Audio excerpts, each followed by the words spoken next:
The Oscar goes to Jenny Beavan, Mad Max, Fury Road. And the Oscar goes to Jenny Beavan, Cruella.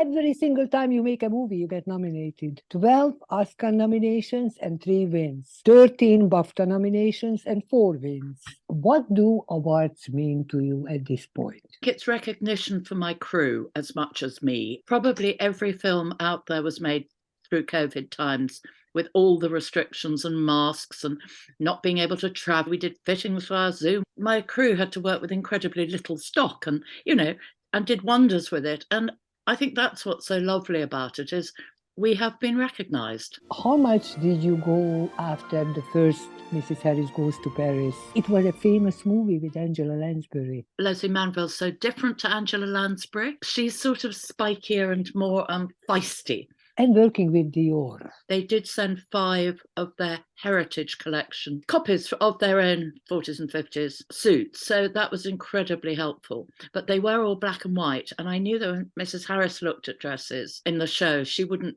want black and white. She is a woman of like colour, and pattern and fun. They don't have much from the 50s. Because in those days, they would do their collection, they would sell it, and they would move on to the next one. They didn't keep pieces for archives.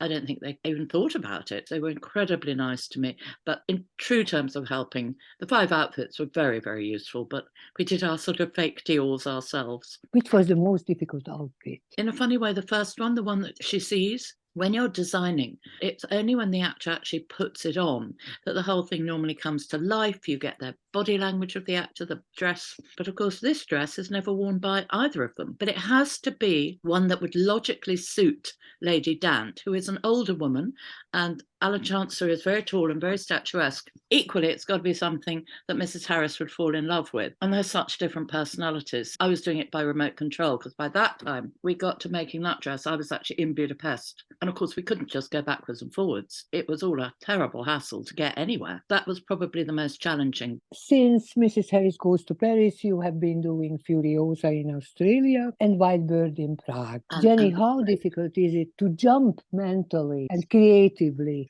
I think that's the fun of the job. I think the whole point is that you're doing a completely different thing each project. I mean, what I'm so grateful to George Miller for is giving me a chance on Fury Road.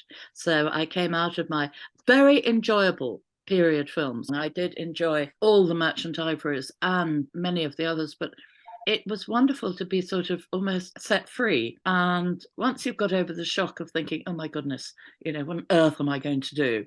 Help. You just start the proper process of reading the script, breaking it down, doing the research, getting inspired by whatever it may be.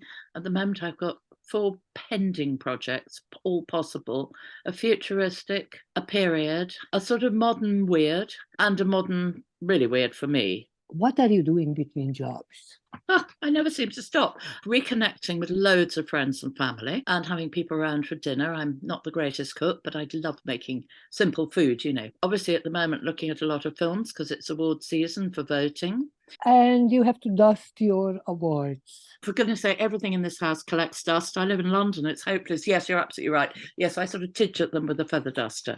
Which is your most favourite award? The David di Donatello, which is the Italian award, which I got for Jane Eyre. They never give it to anyone who isn't Italian. So in a way, to get it as an English person, an Italian award is incredibly special. It's a very beautiful little gold statue of David. And it has a special place, I bet. Yes, it's on my mother's desk. Who is going to be your date?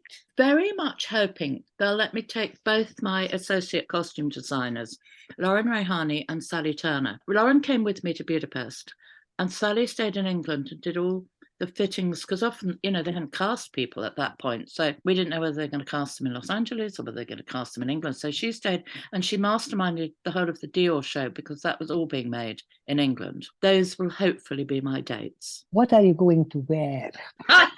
Stop. It's a bit of a challenge this time around. Obviously, not going to look great in Dior. I've been just sort of trawling through my wardrobe. I do not want to spend money that I could send to charity. I think it'll be very simple this year. Very, very simple.